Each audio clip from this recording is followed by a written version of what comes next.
Di era Presiden Soeharto berkuasa, ada sebuah visi teknologi yang jelas yang juga diusung oleh Menristek pada waktu itu, yaitu almarhum Profesor Doktor Engineering B.J. Habibie, bahwa Indonesia akan membangun sebuah industri, yaitu industri dirgantara. Jadi waktu itu visi teknologinya adalah bagaimana kita membangun sebuah industri pesawat yang kuat, minimal bisa bersaing di kawasan Asia Tenggara dan juga kawasan Asia. Tentu pada waktu itu visi ini yang tahun eh, 70-an, 80-an itu ada sebuah visi besar bahwa kemenangan bagi Indonesia, bahwa ternyata putra-putri Indonesia mampu untuk bersaing di dalam kancah teknologi tinggi. Jadi pada waktu itu di era Presiden Soeharto berkuasa, Indonesia menjadi salah satu negara yang disegani karena mampu membuat sebuah lompatan teknologi besar, karena tidak semua negara bisa memproduksi pesawat terbang pada waktu itu.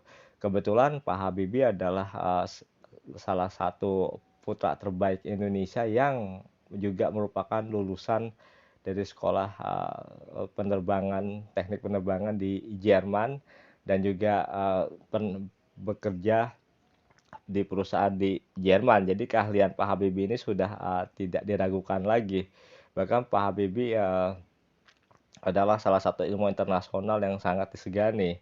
Kalau kita masih ingat ada hukum Habibie Crack ya, yang uh, menceritakan atau teori mengenai tentang pesawat itu banyak dibahas. Jadi apa namanya, bagaimana membuat pesawat itu tetap stabil dalam goncangan udara. Nah, ini yang lebih tahu orang-orang engineering ya. Ini saya hanya menjelaskan sedikit. Kalau misalnya ini salah, nggak apa-apa dikritik, karena saya juga harus pasti banyak belajar lagi mengenai hal itu. Jadi intinya Pak Habibie sangat disegani di dunia internasional dan membawa visi baru bagi Indonesia untuk menciptakan sebuah lompatan teknologi besar. Nah, kemudian yang kita sekarang akan bahas adalah ketika nanti setelah Pilpres 2024, siapa yang akan jadi presiden. Nah, nanti adalah rakyat yang akan menentukan. Tapi kita di sini tidak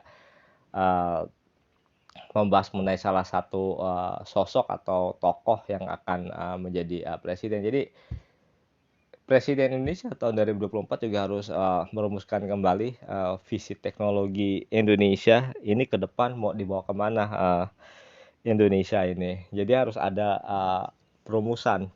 Oleh karena itu kita mengharapkan di dalam debat calon presiden, debat capres nanti yang ditayang di TV, mereka harus bisa menjual ide mengenai visi besar teknologi apa yang akan dibawa ketika mereka menjadi presiden, karena untuk daya kompetitif bangsa supaya bisa bersaing di pasar di panggung global ini penting. Karena tahun 2024 ini debat presiden ini akan banyak disorot bukan hanya di Indonesia, tetapi juga akan disorot oleh dunia internasional. Jadi khususnya para politisi ya, politisi dunia, pakar politik, dan komunitas bisnis dunia itu akan melihat uh, mengenai calon kandidat yang mempunyai potensi besar untuk membawa Indonesia ke masa depan.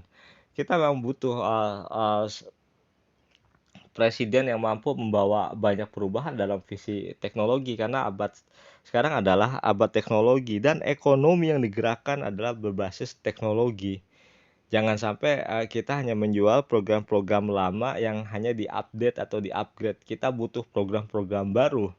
Ya contoh sekarang udah banyak perubahan ya dalam dunia industri seperti mobil listrik, industri antariksa, robotik, di mana Indonesia ini masih tahap belajar untuk hal itu. Jadi kita juga harus menciptakan kemandirian industri.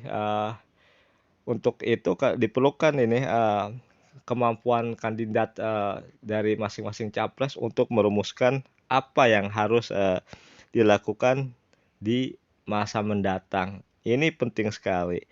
Dan ini adalah gambaran singkat saya. Saya mengucapkan terima kasih banyak.